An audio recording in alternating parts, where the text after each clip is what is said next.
Wine rant. Yeah, that's right.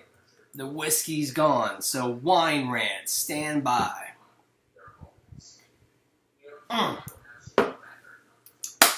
All right. Black America. You've heard me say it before. That post-Civil War, when the Civil War was over and the process of Reconstruction started with the 12th, the 13th, and the 14th Amendment, aka the Reconstruction Amendments, slaves were freed. Equal opportunity was gotten via the 14th Amendment. You had it all. You were free. You are free. You have been since 1865. Since the abolishment of slavery. 10 to 15 to 20 years after the Civil War, Black Americans made up the overwhelming majority of skilled labor. Let me say it again. Black Americans, the freed slaves, made up the overwhelming majority of skilled labor. That means if you needed something banged out by a blacksmith, you're looking for a black man. You wanted skilled work. The overwhelming majority of skilled workers, I say it again, were freed slaves, Black Americans.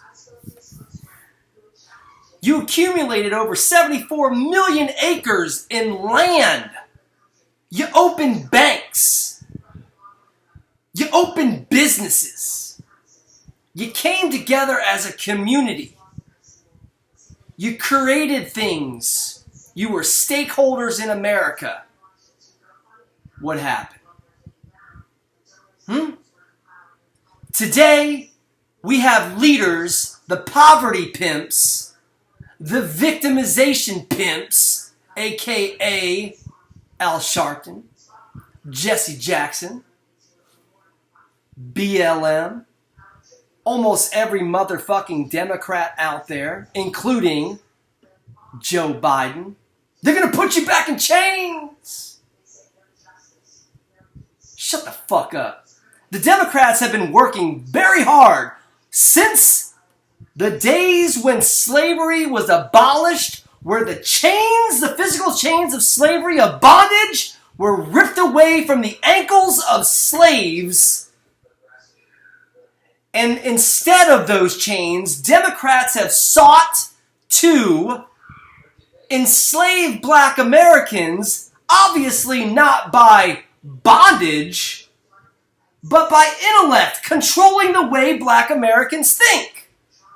Black Americans can't do this. Black Americans won't do that. Black Americans don't, won't, and can't. That's all I hear Democrats say. You can't go to college. Why? Because the white man's holding you down. You can't get a job because the white man's holding you down. You can't get a decent education because the white man's holding you down. Well, let me say this. As far as education is concerned, it is the liberal policies in the public education sector, especially in schools that exist in the Black communities of America, that have created failing schools. Schools where children go not to learn, but to be ripped apart by low expectations and standards.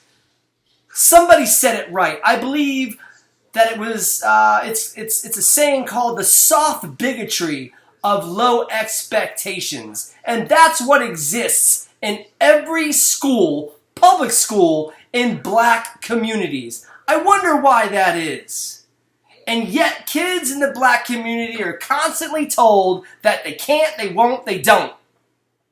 Now, I know there's an exception. If you look at the graduation ceremonies throughout the United States, or at least in the United States east of the Mississippi, where the overwhelming majority, if not all, of the HBCUs exist, if you look at those campuses during the spring semester, you will see exceptions to to what the Democrats preach. And that is that black Americans can't, won't, and don't. Black Americans don't have opportunities. You gonna tell me that black Americans sitting with their robes and their caps on, sitting at Savannah State, Valdosta State, Spelman, Howard, Southern University, you gonna tell me that they don't have opportunity? Because they're sitting in chairs at graduation ceremonies, college and university graduation ceremonies, at historical black colleges and or universities, HBCUs. You gonna tell me they don't have opportunity? You gonna tell me they're victims? Okay. Instead of asking for fucking reparations that is gonna cost the American taxpayers trillions of dollars, instead of asking to defund the police departments across the United States, instead of asking for community action boards that can dictate the direction of law enforcement agencies around the United States, why don't you start asking for better schools? Why don't you start demanding for more polling places? Because voting problems that exist in the United States when it comes to long lines or limited polling stations, they usually are in Democratic-run counties. I wonder why that is. I wonder why the overwhelming majority of police brutality cases exist in cities that are controlled and have been controlled by Democrats for decades. Why is it that cities with a very high rate of murder and violent crimes being perpetrated against black Americans by black Americans, why does that exist exclusively in cities run by Democrats?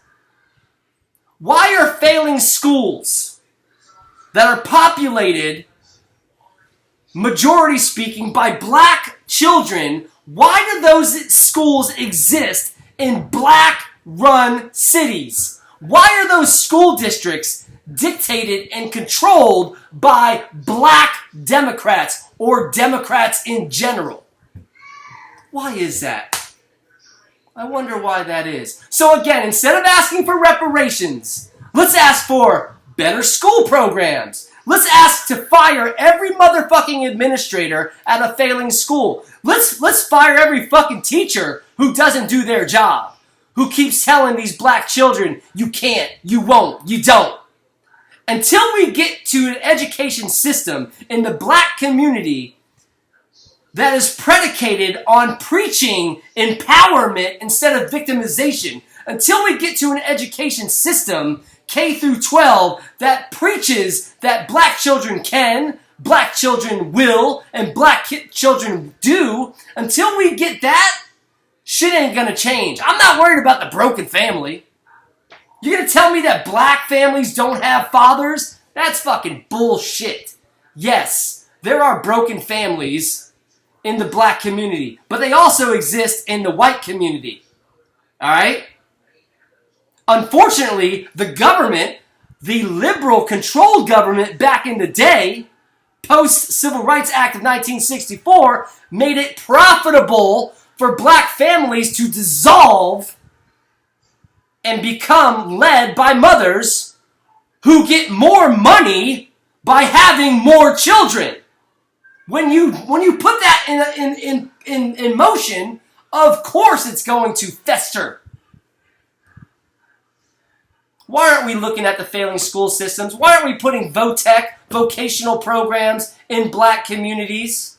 Why did the Obama administration, for 8 motherfucking years, advocate for illegal immigration and open borders where people were coming into this country illegally and competing for jobs that most of the time were being filled by black Americans? Why did Sugar Ray Nagin in New Orleans in 2005 allow the black community to exit New Orleans and not request that they come back and build up that city and rebuild it? Why did it take illegal immigration illegal immigrants to go into New Orleans and rebuild that city. Why did Democrats allow that? That doesn't make any sense to me.